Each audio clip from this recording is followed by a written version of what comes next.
Alright, dito may bago na naman tayo, random tutorial. Ito, dalawang electric fan, isa ay naandar at isa ay hindi. Papakita ko rito kung bakit bigla siyang hindi na umandar. Yan, testing natin dito sa may kuryente. Salpak natin parehas. Yung puti naandar, tapos yung black, ayan, kahit anong number, ayaw niya mandar. Bigla na lang ayaw niya mandar. Dito ngayon check natin kung bakit ayaw niya umandar. Ito gamitan natin ng tester.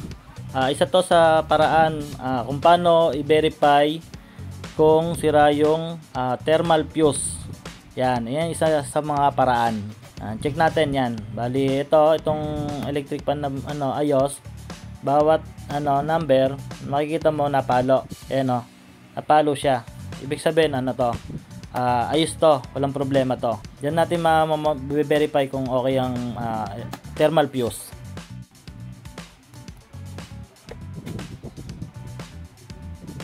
Ito na may itim. Check natin yan, ayan. Yun check natin kung meron siyang continuity. Yan. Magre-respond siya. Yun 1, 2, 3, wala. Ayaw niya bumalo. 2, ayaw. 3, ayaw pa rin. Ginamitan na natin ng mayawagang paa. Wala. Effect. Ngayon, check natin kung bakit. Buksan natin yung likod. Para ma-verify natin at ma-check natin isa-isa yung mga dapat i-check.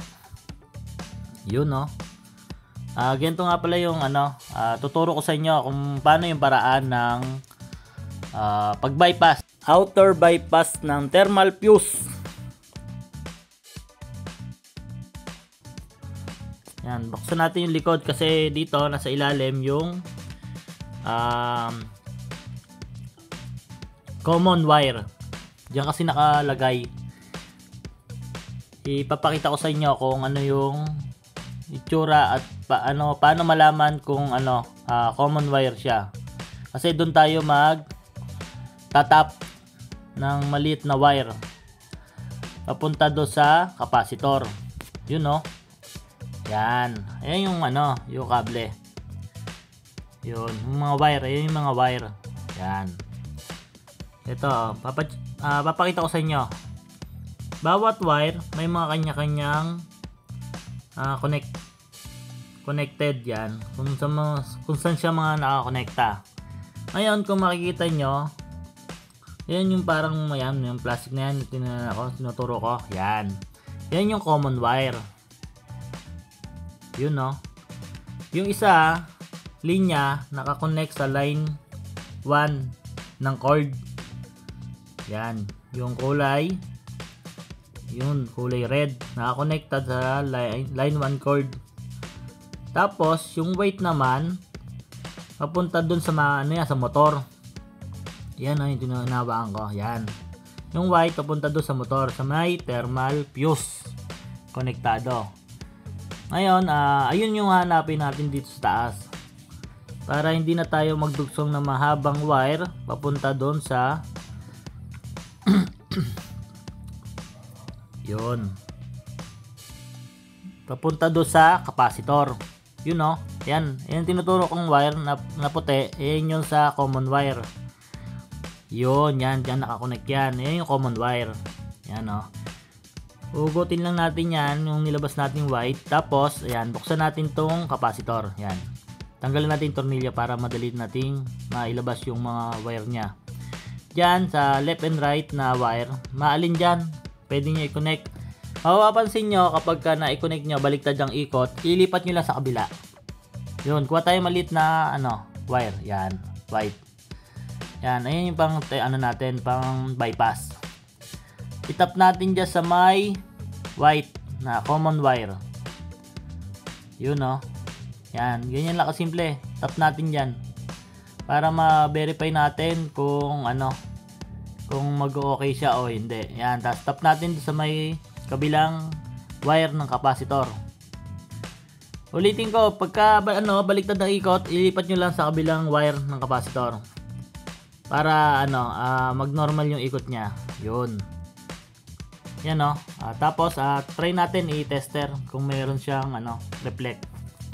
Kung mag-ano siya. Yun no. Yan. Lagay natin diyan sa magkabilang linya ng cord.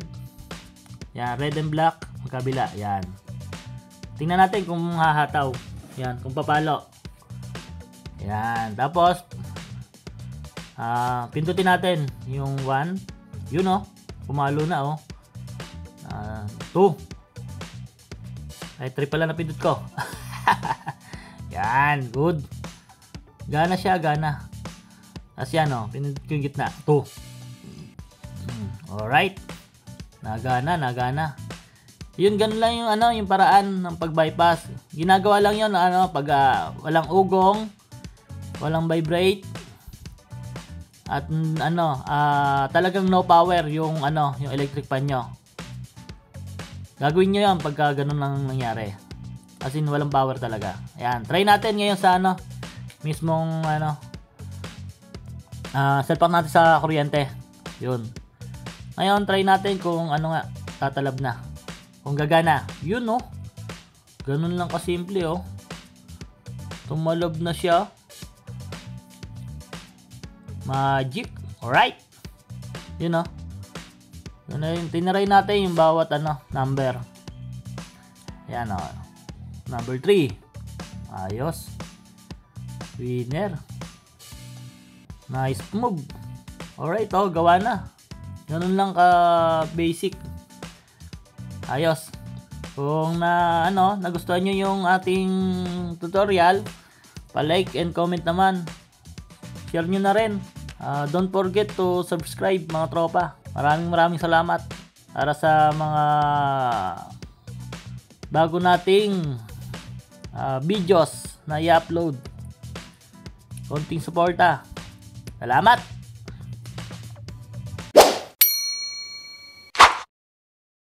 Thanks for watching.